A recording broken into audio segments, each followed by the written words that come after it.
Let's go. Hey, what's up, everybody? You tuned in to another episode of Strategic Moves Radio Show with Kenn Dowell, Dr. Heather Burton, and Judge Michael Nelson. You know, I say that week after week, and these chairs keep being empty and empty. I don't know if y'all listening to me. Our show starts at 12 o'clock.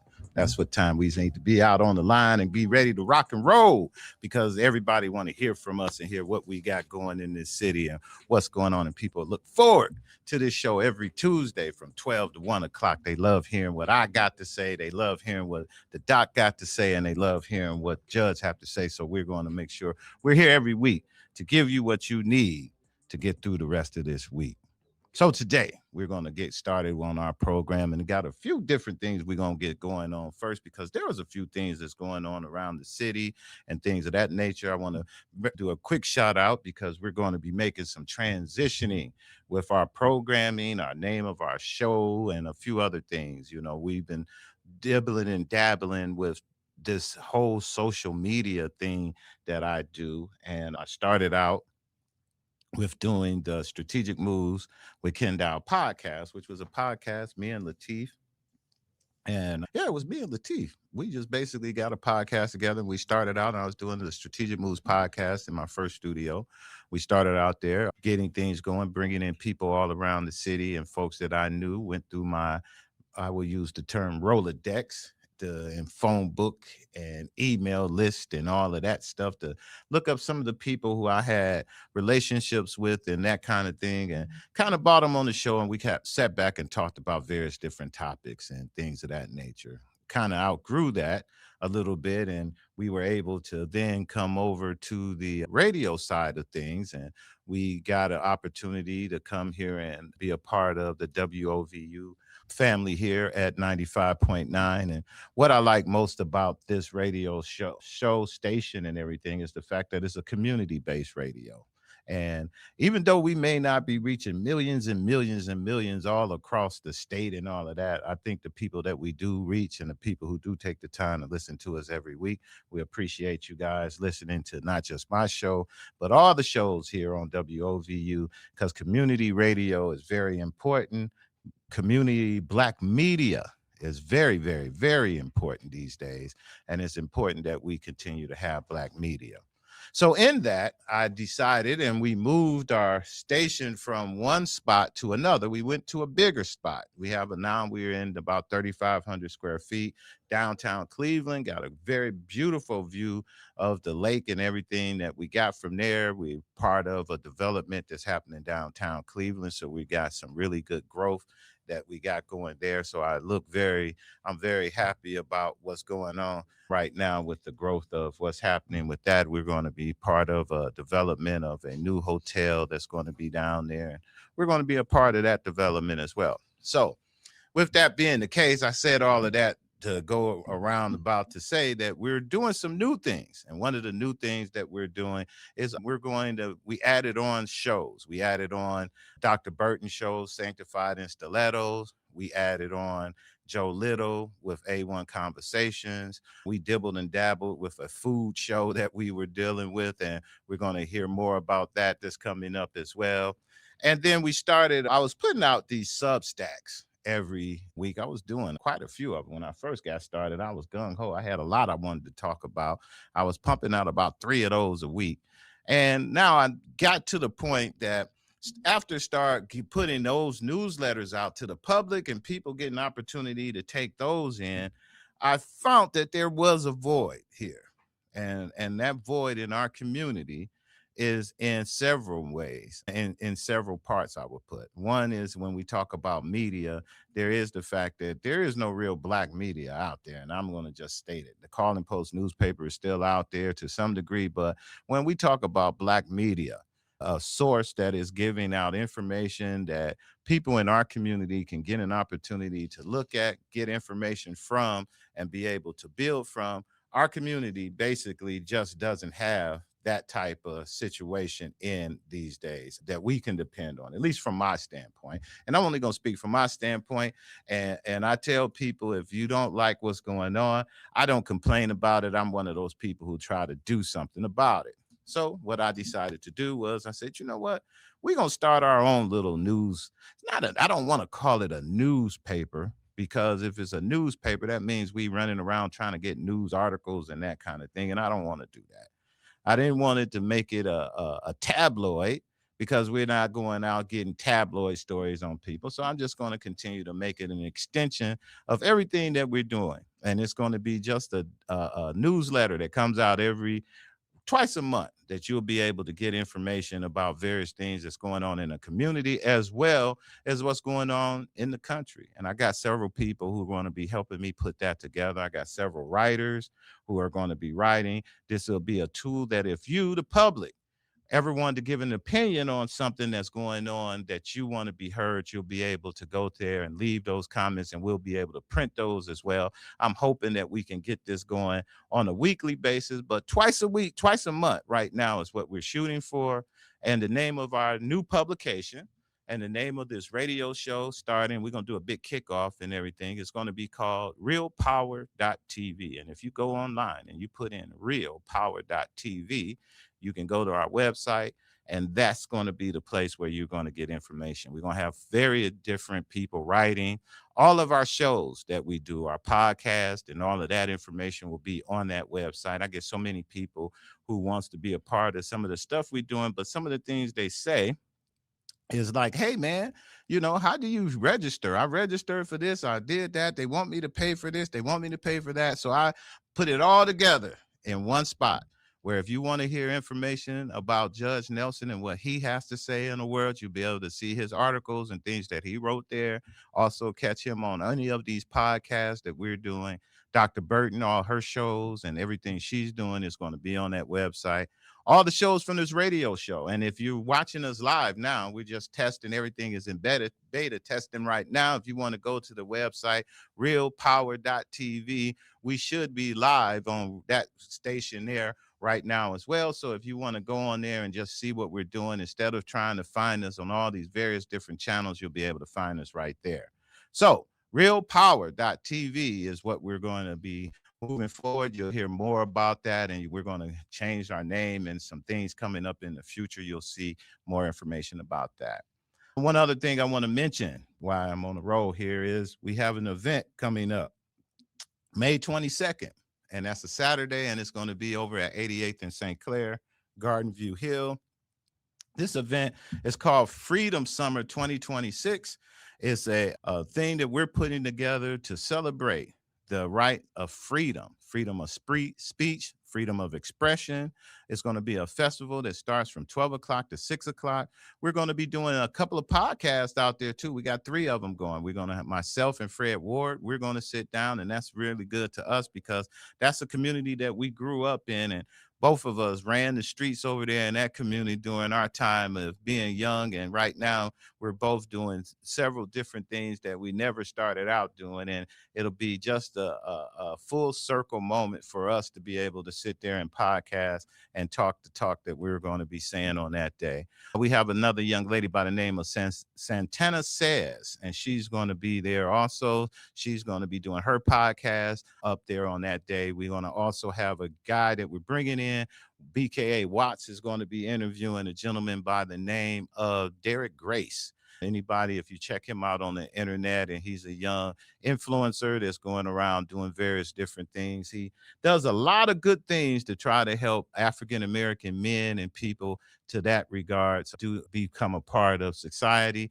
And he does a lot of good things with teaching his kids some lifelong lessons. He has a couple of kids, and he teaches them how to defend themselves in any way necessary. So he's a young guy, very good. I think he's going to be really a good show that Watts is going to be doing. We're going to have open mic that day. So we're doing an open mic where the mic is open. You'll be able to come up there and talk a little bit. And basically what we're saying with this freedom of expression, one of the topics we're having on that day is, this is why I don't vote.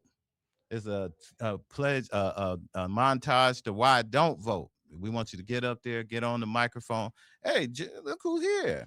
Get up on the microphone and they jump in and, swip around. we get a chance to jump in and get up on the stage and tell us how you really feel and what you feel about what's going on in our world. We're going to take a break and we'll get all this together. But we have an opportunity for us to be able to do that as well. So August. I You said said August. May. I said August. You said May. I said May. Oh, sorry, it's August. August 22nd, yeah. Saturday, August 22nd. Open mic. We're going to be doing poetry slam up there. If you want to get up and do some poetry, you get a chance to do that. And roses are red and violets are blue. Yeah, she had to let us know she's in here. She made it. Judge, everybody, I got you, Judge, over here. We got a full house and everything that's going, and everybody is in. I just want to finish up these announcements. We're going to take a break, and we're going to get our show started. The last thing on that is from 12 that if you want to be a vendor on that day, you can. We're looking for vendors, and if you go to realpower.tv and go to events, you can go right there online and you can register to be a vendor. We're looking for some vendors and resource people to come out and be a part of this event for us as well. We're going to have food out there and all kinds of things. You'll meet all of our cast that helped us pull this radio show together, as well as some of the folks who do our podcast. Dr. Burton is flying in as always, so she's going to drop in on us. Joe Little is going to drop in on us also because he has an event he's doing that day as well. But we'll have a lot of good people that can help out. That black bag down there. A lot of good celebrities and other folks who's going to be dropping in throughout the day. Good event. Come out, bring your kids. Freedom of speech, freedom of expression. We're going to have a rap cipher, live band playing that day. DJ Unicorn is going to be on the wheels of steel, getting things going. DJ True is going to be there, making sure all of our videos and all of our stuff is being produced that day. And it sounds like it's going to be fun. So we want everybody to remember that and spread the word. August 22nd, Saturday, 12 to 6 p.m. So, as I promised, we're going to take a quick break because the whole crew is in now, and we're going to get set up for our show for this afternoon. We'll take a quick break, and we'll be right back. All right. We are back. We got a full show today, man. We ain't had a full show in a while. You know, I haven't had all my buddies around me, so I got to get used to not being here with them. I've been hanging with Lateef and DJ Unicorn. Now I get a chance to hang out with my buddies here a little bit. No offense, guys. Y'all did a great job. I don't want y'all to think y'all did a great job, and y'all always do. Yeah, y'all buddies. Y'all buddies too. Y'all buddies. You know you my buddy. That does sound like it. That would hurt my feelings too. Well, my people back. Well, I'm a people's back, you know. My people back. My people back. I get to hang with the upper crust today. Now I'm offended. Hang with the upper crust today. Right, y'all the chips at the bottom of the bag. If we're referring to a upper crust. Upper crust is back, man. If we're talking about Popeyes, I'll take it because that's the feeling, okay? Right. See, we the feeling, okay? Y'all the feeling. Y'all are. Without production, we can't do nothing. That's why I keep telling y'all. Y'all are. But and then y'all jump in when we not around. Exactly. So y'all do a whole lot, because I can do it appreciate without y'all. Let me put it that way. but the folks are back in town today. We back in town. We got the opinion makers. So we got to make some opinions out here about several things that's going on. We just got some topics. First of all, we're going to just do our thing. What's going on with you, doctor? Everything's going well. You back in town. You finished traveling for a moment anyway. And what's going on in your world? Yeah, I'm back in town. You know,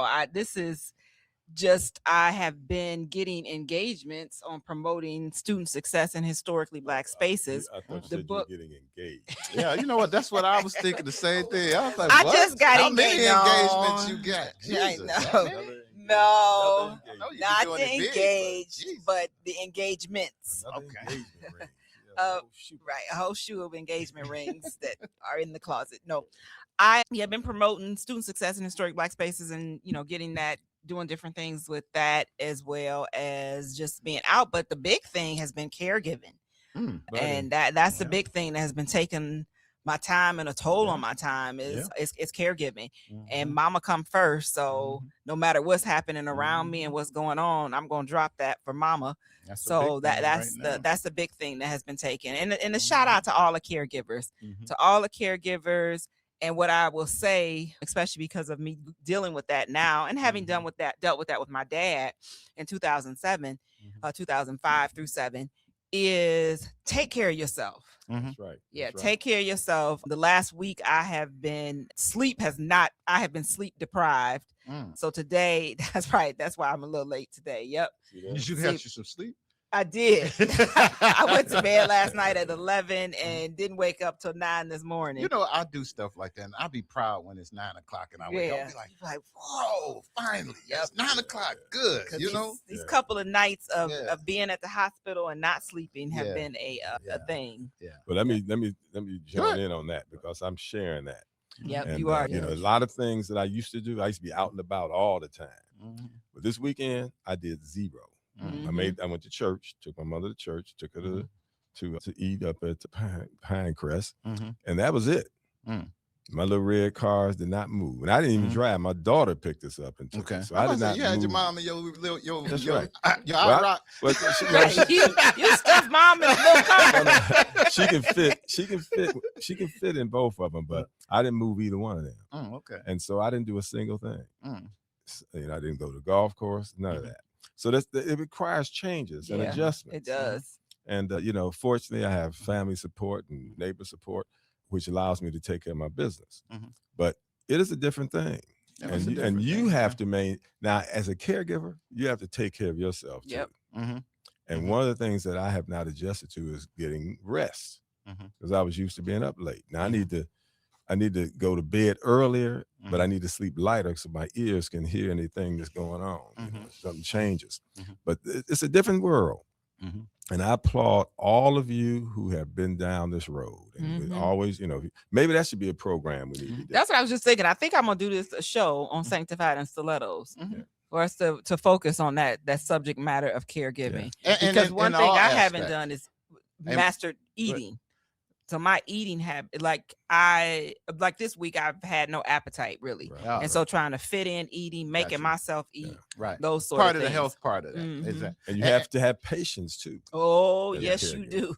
And it goes both sides because I'm not when we say this caregiving, not just because it's your parents, because I spent this morning talking to a friend of mine and I just let her vent. Because she's dealing with her husband. They've been together since junior high school, but he done came down and got really, really ill, and just having to deal with him and all of that. So it goes. No matter who you, just caring for people in general, people you love and people you respect and people you there for. It's hard. It's hard. So it's an adjustment. It's a big adjustment on everybody. So kudos to everybody that's out there. And if there's any type of help, so I think that will be a good show, Doc, because maybe we can talk and give some information to people where they can possibly get some kind of help or other things that can help them in this. And maybe there's some organizations or things out there that you can do to make you get better. They give you some assistance, you know, because sometimes the caregivers need some assistance too. Like you said, a time to break and a time to mentally bring it back together. Hey, one of the topics I wanted to bring up today, we just round robin, getting ourselves back acclimated. We did talk about this, Doctor, that we did want you to do a program. Didn't we put that on the books? He was going to do a program about I'm single, so what, I think. We did talk about we were going to do a program on I'm single, so what? And this month, I think. You were single? Am I single? Yeah, I didn't know that. I mean, I'm single, so what? But it depends on how you define singleness. Right. Well, she told us she didn't date a dude because his belt buckle. Remember that? I ain't gonna. That stayed in my brain more than anything. You're not supposed to say that on the radio show, right, Lateef? Dude, but wasn't that in private? Was ugly unicorn. That was in private. It was on the show though. What did I say it on the show? I said on the show. So it ain't gonna be private long. It ain't gonna be private long. And if you know dude who had that ugly belt buckle on, she talking about. I will not say his name, and he doesn't know who he is. But it didn't go with his suit or outfit or what? You know, was it? It was just ugly. I mean, it was just belt buckle was ugly. But I mean, there's more information on the belt buckle. The belt buckle. But you know, I was. That's rough, man. You talk about pop the balloon. I mean, you talking about at that. at that point in my life, I could be Belt shallow. Yeah, okay. That's you have some significant and very serious standards. But I just, I mean, I you have to be your belt buckle got to be. Yeah.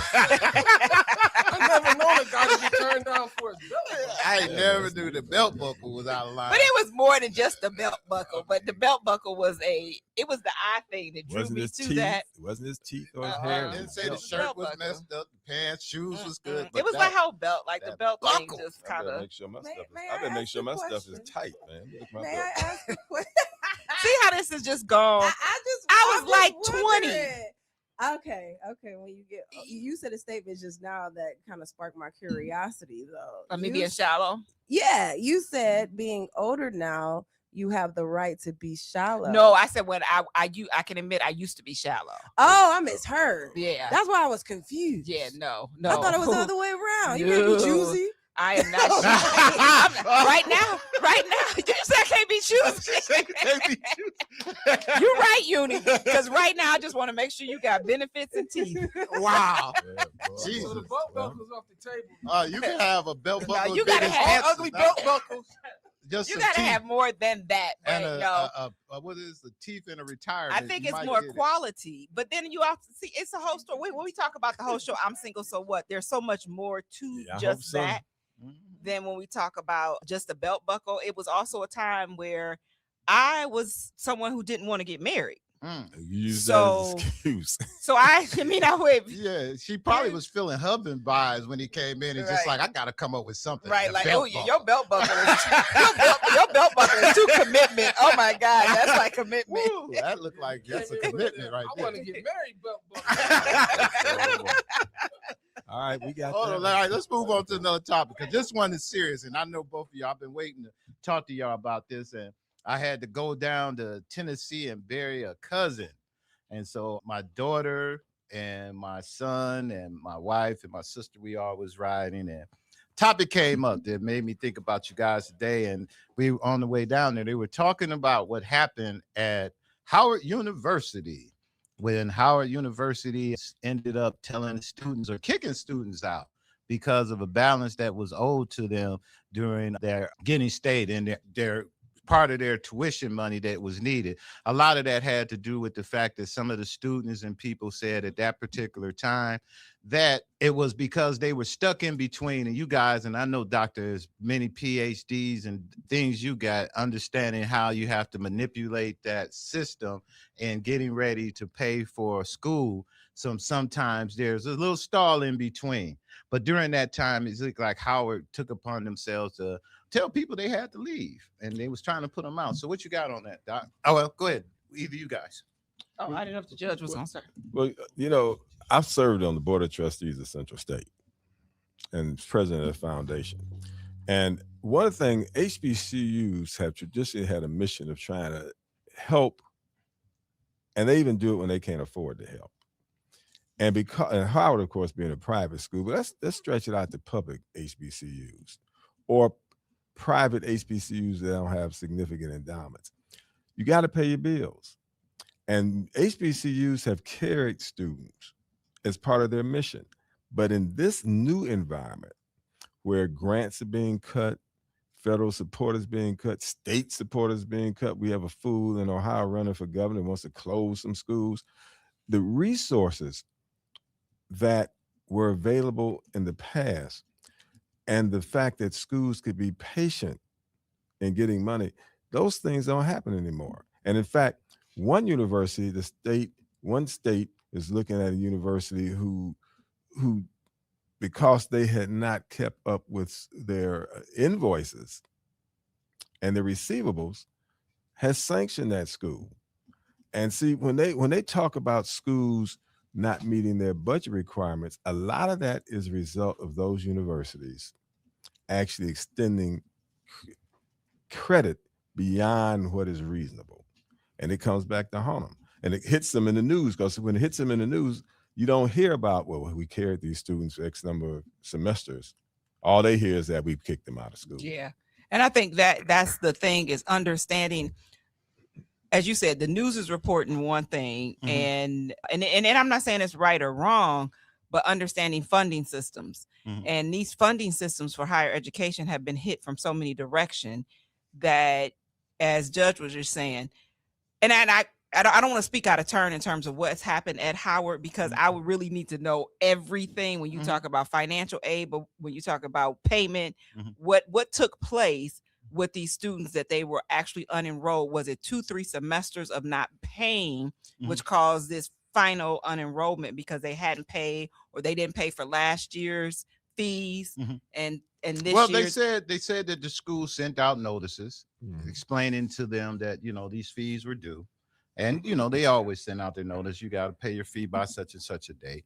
I think traditionally, though, just being in it, they normally extend depending on this. Not always. But maybe that's not always. It's just that this was a mass thing that was done. Yeah, right. But not always. If fees not paid, depending on you will be unenrolled. And that's what so they did. That's not uncommon. Yeah.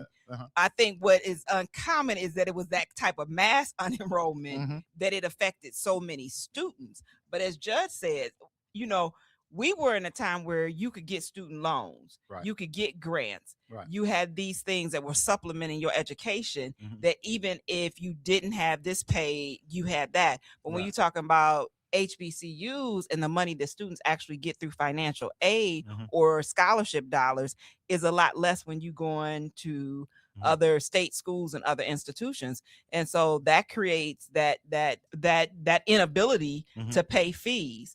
But yeah, unenrollment for not paying fees, that's a common thing in higher education. You know, one of the things that also came up out of that was that Roland Martin had did a special on it, and they talked about the fact that there were so many, the fact that people want to go to schools like Howard and others, and there's so many other HBCUs that are out there that you could possibly go to that may not put you in that same type of category or put you in a position like that. They seem to want to feel, they were making the assumption that Howard was mainly the ones who was really pushing. And to your point, not to just throw Howard under the bus on this, because that's not my intention, but it was the discussion that was open that now that with that, you may want to look at going to other HBCUs instead of trying to pile yourself. But if you don't pay your bills at them HBCUs either, they gonna unenroll you. They'll unenroll you. Central State will unenroll your butt, because I know my daughter. They don't have a choice anymore because of the scrutiny down there. Now, Howard, there were 502 students that were giving sent letters, right? And then the university responded by taking a look at individual balances and, you know, looking at the smaller details. And some of them were. Some of the balance, first they did, everybody had an outstanding balance. Then they looked at it and said, well, this balance is not that significant. And they worked out things so that some of those students would get re-enrolled. But the HBCUs have always had to deal with the challenge of finances. And because you have so many first-time college students coming to HBCUs. And then oftentimes, let's look at where let's take Central State, for example. Central State students primarily came from Indianapolis, Detroit, Cleveland, Dayton, Washington, D.C., Philadelphia, and some parts of New Jersey. That's a lot of Chicago. Every one of the cities I just named has significant issues in terms of poverty. And they also have issues in terms of quality public schools. So you bringing in students that need remediation, but there's potential there. You bring in students that need financial aid, Pell Grants and other things. And with those things being cut or reduced, scholarship money is available. And with the attack on DEI, which means the foundations are trying to survive with far fewer resources and donors. And those foundations would usually be underwriting some of the students. They're facing a hell of a dilemma. And here's another thing when we talk about foundations and scholarships is because of that cut in DEI, people who are now deceased who set up endowments and scholarships that were race-based or that were for a certain population are now on hold and aren't being given out. That is so you very got true. all of that that's happening That's that's very true. impacting college students. Yeah. That's very So true. being an And not administrator, just the ones that are there, Yeah. starting new ones, they won't even do it. So you have, and I tell some people anybody wanna that do I'm it. like, right now, because somebody asked me about starting the scholarship, Mhm. and I said because they wanted to target Black students, I was like, don't do it now, Right? because the Right. students won't get it. And here's the other caveat: depending on what institution you're at or what foundation is holding it, if somebody created a scholarship and they actually didn't specify that it needed to go to this student, and there is a loophole, you can best believe they're giving it out to other students. They're giving out to other students if they take it. Because if you Yeah. bring it to them and you specifically say that's what you want to do, the school will say they ain't gonna do it. They'll say we don't want your money. You don't want to be a university administrator right now. No, you don't. It's always been a tough job because HBCU relationships, the administration, the president, they're accessible to the student body. The alumni can get in touch with them without much trouble. So that means the university administrators, like the Central State and other HBCUs, not only do you have to deal with the government, you have to deal with disenchanted alumni who may be upset because the line was too long in the cafeteria. I mean, it's mundane things that they have to deal with, while at the same time have to balance the books and have to be able to compete. That's why it was so important for universities in Maryland, for example, Morgan State, Maryland State, Coppin State, and Bowie to sue the state of Maryland so they could compete, because the state of Maryland had been misdirecting resources to the PWIs, the predominantly white institutions. And Morgan, Coppin, Maryland State Eastern Shore, and Bowie filed a $1 billion lawsuit, won it, and won $573 million so that redress could take place, so that these issues we're talking about could be minimized, not eliminated, but minimized. So the fight for state-supported HBCUs and public HBCUs is an ongoing, constant battle for resources and against people who want to treat them, wants to discriminate against them. So that's the fight they have. So the Howard students that were disenrolled, just keep working hard and get that deficit down, that balance down, so you can get back in. And then you charge us an alum that we need to think about. We talk about doing for the community, but how do we support our HBCUs? Because these are areas that build our students up. They provide them with, in my new book, Student Success in Historically Black Spaces, how HBCUs, the Black Church, and Divine Nine demonstrate the benefits of separatism for higher education. I talk about this, and I talk about on Amazon or Routledge Publishing. I talk about this. Now, I will preface that this is an academic book, so some people might not find it too interesting because it is an academic book. But I really talk about how HBCUs provide a level of community and wraparound services that students, specifically Black students, don't find at PWIs. And so how do we duplicate that space within the context of PWIs? And then the other misconception is that Black alumni don't give. Black alumni give at or exceeding that of majority PWI schools. The difference is we don't give back. The difference is that the amount we give is lower, but the percentage is about 10-11%, which exceeds what PWIs give. And if you look at Claflin University in South Carolina, Tuskegee and Spelman, Howard, they have huge endowments. Well, when I say huge, they have endowments that are much larger than the average HBCU endowment. So there is support. However, it is not that deep support, and it's not that high end. It's not that Mackenzie Scott kind of donation. And it's also when you talk about funding systems. So we can't forget how funding is set up and what's allocated for student support versus capital building versus operations. And so depending on how line items are, that predicates how the money is dispersed as well. Interesting. But we can, like Judge said, and I think, I did read, and I can't think of the school in DC, Baltimore, Maryland, one of those places, is that Baltimore and Maryland are the same thing. But anyways, I did read that there was another HBCU that is offering those Howard students to come there. And so my advice was, okay, you were disenrolled from here, but here's a school that's offering you that even if you only go take a couple classes to stay enrolled in an educational program. I wish I could think of the school right now, but there's another HBCU. We was just talking about, Judge, who was on the verge of closing, and they was like, on and just don't fund that HBC no more. What was the name of that school? St. Augustine. No, that wasn't. It wasn't St. Augustine. St. Augustine that taking was one anybody but, and everybody right about that. But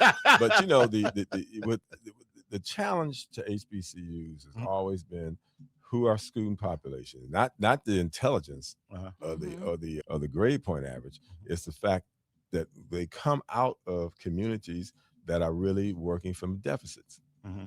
If Cleveland Public Schools is your primary supply of Black students, then you're gonna have a problem, not because there's a problem with the Black students, but because there's a problem with the school system, the resources, the natural resources. So it's an uphill battle, but it can be won, and it has been won when you look at the percentage of Black professionals that come out of HBCUs. So we got something to be proud of. Let's switch up a little bit. This is the first Tuesday of August, and normally Congresswoman Shontel Brown joins us. And last week she spoke about, last week she spoke about what was going on with the Haitians, and that with the laws that was going on in Congress and what they're trying to pass. And she warned us that, we need to kind of be paying attention to that, because those are the kind of things that happen with a situation with African Americans, because you can't tell a Haitian from an African American at any point in time. And now we have where there's a new executive order that's put out where the president is now making it so that if you are a Haitian and your visa is up, that you have to turn yourself in, and they're giving them ankle bracelets where they have to now have ankle bracelets and walk around with ankle bracelets on and report as if they are criminals. That's what's happening now in our society. And, I guess the question I'm putting out there, if people who did everything legally can be tracked like criminals, ask yourself, what protection does legally actually buy us anymore? Is there any protection legally that we have anymore that will protect us from any of this? I believe these are all test cases. These are all Trump and his allies are testing the limits of civil liberty. These are nothing more than modern day slave catchers who have taken and are using the Haitians as their test case to see just how far they can go in violating rights before there's a response. And let me tell you what I fought. I fought every moderate Republican who has no voice in dealing with this. Now, DeWine is fighting a battle, but he just started on as he's become a lame duck. But I give him credit. But where are the rest of them? Where are the rest of them? Where are they? They talk about how Abe Lincoln did this. Well, be an Abe Lincoln then, white Republican. Be an Abe Lincoln. At least whatever the minimum that Abe did do what he did. Right. Do the minimum. Oh, they scared. They get what Abe got. But why do they care? But why are they afraid? The question is, why are they afraid? Now I know that Trump has the federal government under Trump can punish some folks like he did to those law firms that caved in. But the fact of the matter is that some fought back and they won major judgments in federal court that reinstated the funds they had lost. So why is it that the Republicans you and I know, we know some Republicans. What is wrong with the ones we know that are so ballless and spineless that they will not speak out? Bernie Moreno just decided yesterday, after everybody criticized him, he's called out his son-in-law. His son-in-law beat the slop out of his beat the slop out of his daughter and granddaughter.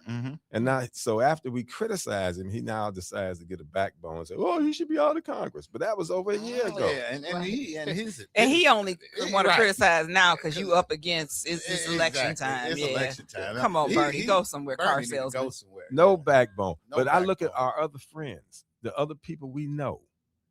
What's wrong with them? They have no. But I think that's the question. is what's wrong with them.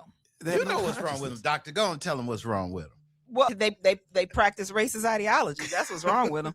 And that's who they are. But they're harming themselves. They're harming themselves. But I think that's the issue is they don't realize their behaviors are hindering them and your progress as well. Like you trying to push back so much on the Black community and others that what you pushing back on is killing you too. That's right. That's right. But you would rather kill yourself and die. I always go to this book, Dying of Whiteness.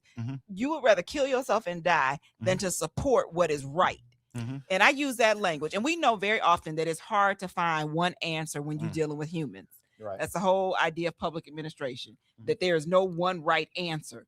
But there is a difference between right and wrong. Yeah, and the lack of consciousness to me is just phenomenal. And they actually go to church and sit up there and sing their little glorious hymns and then go out and that's because if they stop singing like ooh, and they get some soul up in the song, they go out the same day. So why do they revert do that? to their racist Why, how can they sit behavior. up in church, pastor, minister? I'm gonna put your minister hat on now, Dr. Burton. How can they go up and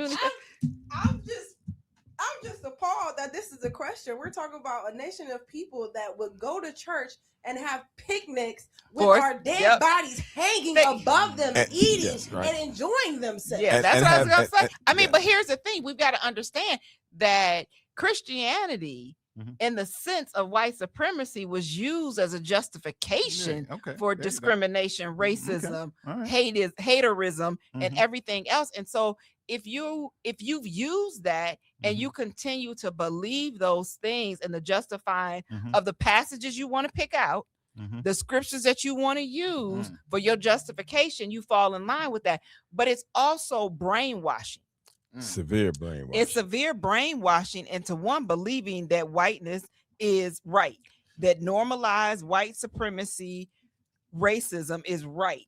And so people sit in church and they here's the other thing is that certain messages aren't even preached. So what I'm hearing in church, I can walk away because I ain't heard nothing to be hold me accountable for being somebody as a follower of Jesus Christ, that you doing liberation because Jesus preached liberation and Jesus preached freedom. So if you're not preaching that to me, there's no reason for me to change. I can stay under the old regime of white racist Christianity to guide my principles and guide my life, and then stand on, oh wait, the only two things that are wrong are the LGBT community and abortion. Crazy.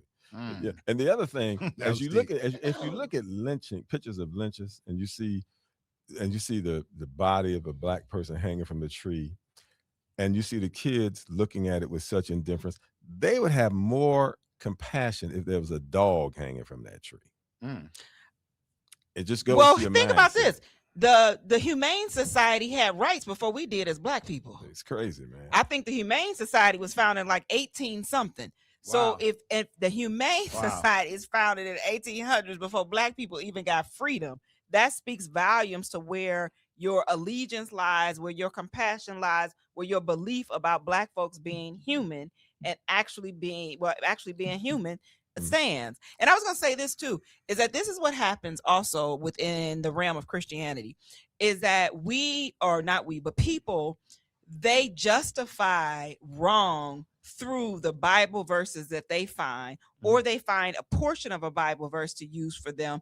They also make innuendos, which we call in the theology world and in seminary eisegesis, is that they take the text and make the text what they wanted to say versus what's actually in the text. Because if you read what we've done with even, I use this, and there's another great book that I heard about from Otis Moss III, and that's I'm sorry, Ken, another book. Go ahead. That's the separation of church and hate. And in this particular book, it's a great book. And if anybody, it's a great read if you really want to hear this context. And the author says, I'm not a theologist. I'm not, this is not my area of expertise, but here is a perspective of when you think about the Bible. And he points out some really valid arguments of what these conservative Christian nationalists, New Apostolic Reform these individuals.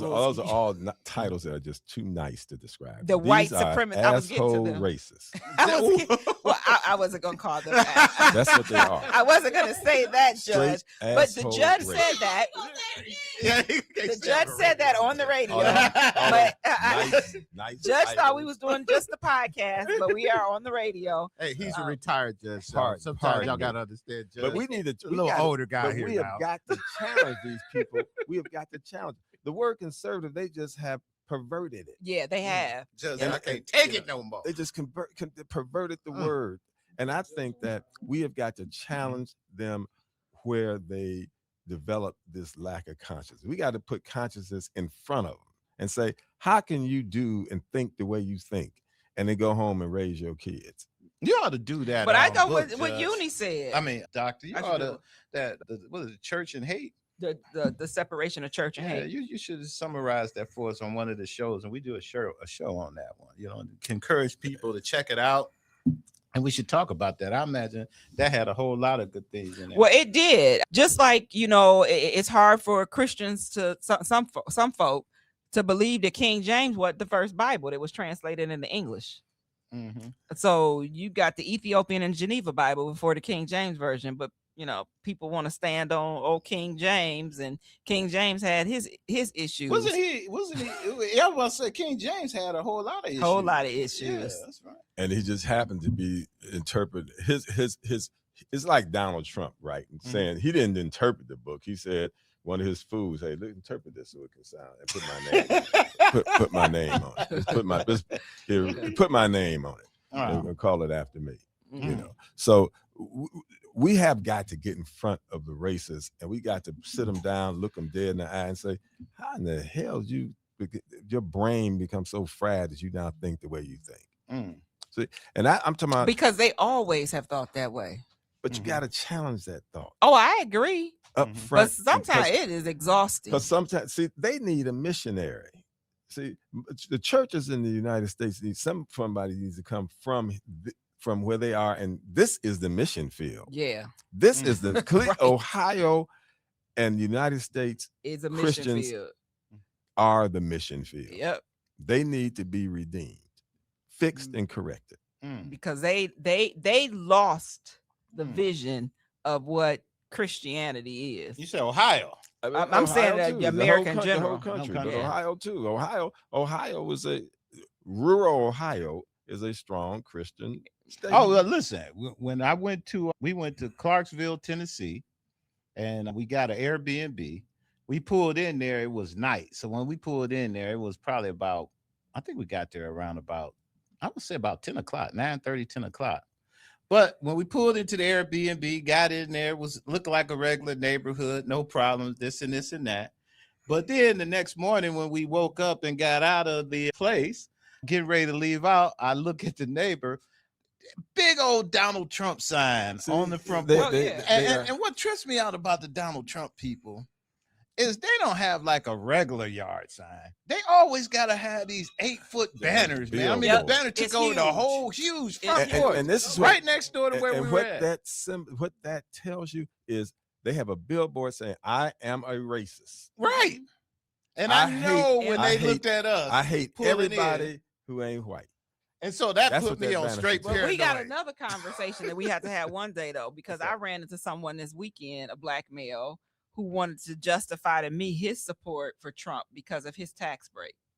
Oh, well, that's being selfish. He just told you, hey, I like him. And what I did, I mean, I had to give my, I didn't go without giving my opinion and my voice, but that's a perspective that we talking about. Listen, I'm not mad at the dude who tell me that.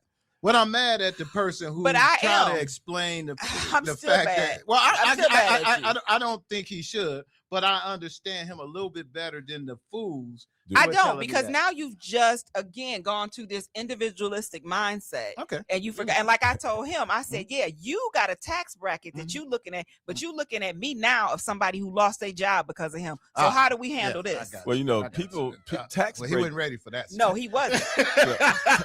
Tax break people can lose their health care too. Tax break people can lose their rights too. So he may get a tax break and lose all his voting rights to protect any other issues he has. He may get his tax break. His mama may lose her health care. Yeah. See, so he doesn't understand that his tax break is a minimum reward for his. That's a great way. Yeah. But I think that's that individualistic mindset of you just focusing on one aspect of this. It's much larger than a tax break. Yes. Yeah. His mindset. Uni's about to come give us the wrap up. Yeah. So hey, go ahead, Judge. You got something before we got? Oh no, I think we covered it all, brother. I'll see you next week.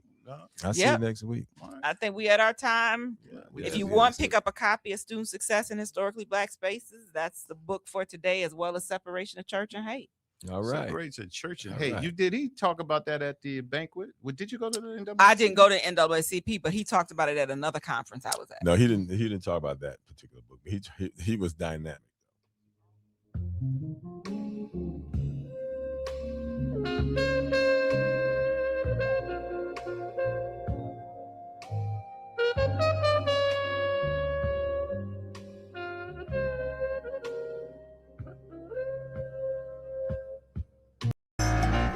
This is Strategic Moves with Kenn Dowell.